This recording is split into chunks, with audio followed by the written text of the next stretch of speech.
Hello my friends, welcome to the Electric Viking. Now thank you for subscribing to the channel. I really appreciate your support. It means a hell of a lot to me actually. For some strange reason, I always get a little bit excited when I see new EVs coming out to the market. Tell me in the comments if you're the same as me. Intrigued to know. And the ORA Blackcat 2022 model has officially launched in China with prices, range, specifications, etc. Apparently, it's going to get over-the-air updates like Tesla. Now, I don't know if that's true, but cool if it does, right? Now, on August the 14th, so 4 days ago, ORA held an event where they launched two new EV models. The first was the ORA Blackcat 2022 model, which has been updated with a nice couple of surprises. Now, the second was the ORA Wildcat Little Wildcat Edition. I'll put a link in the description to my video about that car. It's a super cool car, by the way, so you want to check it out. Now, ORA is a brand of legacy automaker Great Wall Motors. And Great Wall Motors intends to bring these vehicles, global. So Australia, New Zealand, Europe, and potentially even the United States. Now, if you're not already aware, Great Wall actually sells vehicles all over the world. They're not one of those Chinese car makers that has been sticking to China. They've actually been selling their vehicles all over the world. So hopefully you will get to drive one of these from wherever you are, test drive one, potentially own one if that's what you want. That's exciting news.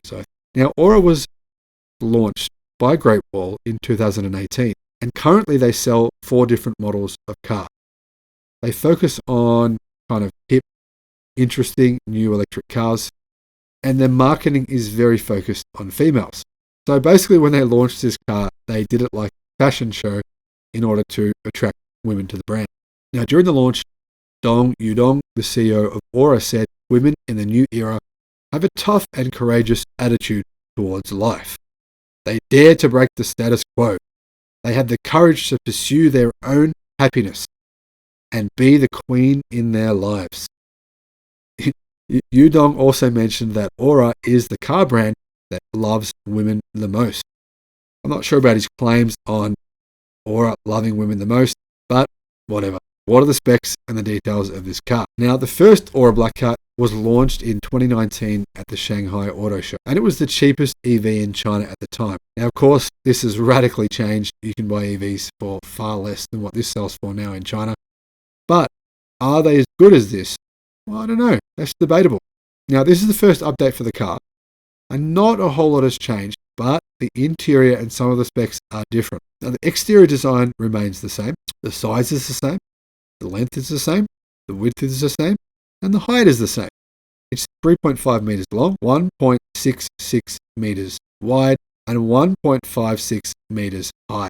The wheelbase is 2.5 meters, so it has a really good length wheelbase. And that's one of the reasons it's actually quite a practical car. It's bigger on the inside than you think. It's actually nearly as big as a Toyota Corolla, which is actually much smaller than on the outside, but on the inside, nearly as big as a Corolla.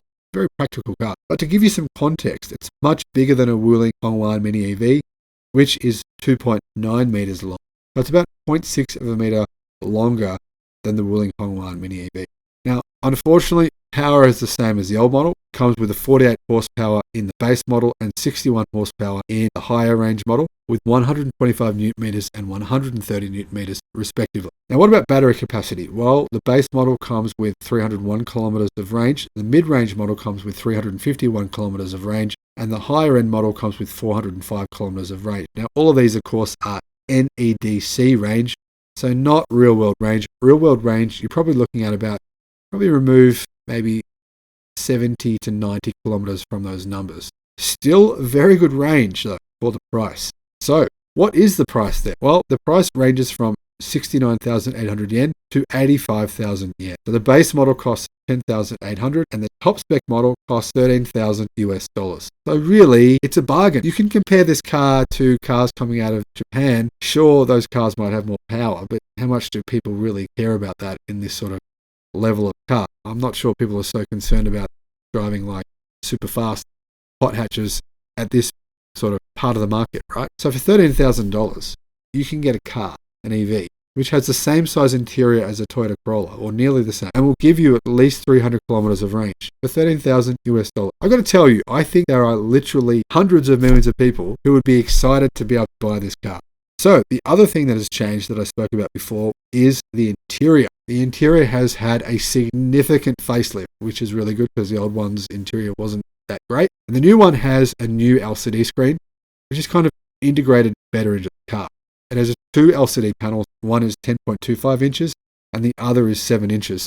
So you can buy cars that literally cost 2 to 3, 4, 5 times more than this with smaller LCD screens than this. Pretty damn good for the money you're paying. Now, both panels are connected, which makes the impression of one long LCD screen like Mercedes has in its new cars. Could even be the same screen Mercedes uses. Who knows? It's very possible that Mercedes and ORA are actually using the same supplier. Now, for those of you who comment in the comment section regularly saying, I can't believe that you're a shill for the Chinese government. You must be paid by the Chinese government, or you love China. They're evil. Yeah, okay, whatever you think about China, I totally understand where you're coming from. But, sorry, there's not a single car on the planet you can buy that I'm aware of doesn't use part made in China. There's not. If there is one, put it in the comments section, because I've yet to hear about it. Anyway, getting back to the ORA. Now, the leather steering wheel has a lot of new buttons. So, hang on a minute. I've just done some research. It appears as though this vehicle actually has roadside recognition, lane departure warning system, adaptive cruise control, and a 360-degree panoramic parking system. So it's going to be much safer than probably 95% of the cars on the road right now. Now, last year, ORA sold 46,000 Blackcats, and so far in the first half of 2021, they've sold over 30,000. So it's selling fairly well.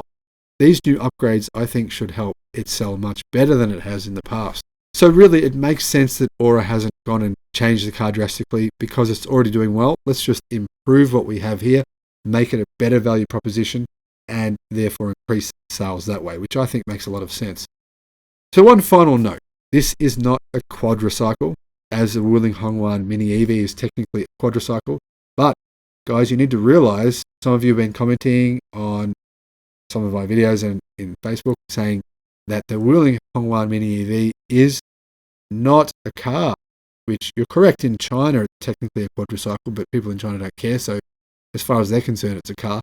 But technically, you're right if you're going to say that's not a car in China. But in Europe, it's going to go on sale within the next few months. And in Europe, it will be a car. It's been changed enough to be technically called a car in Europe.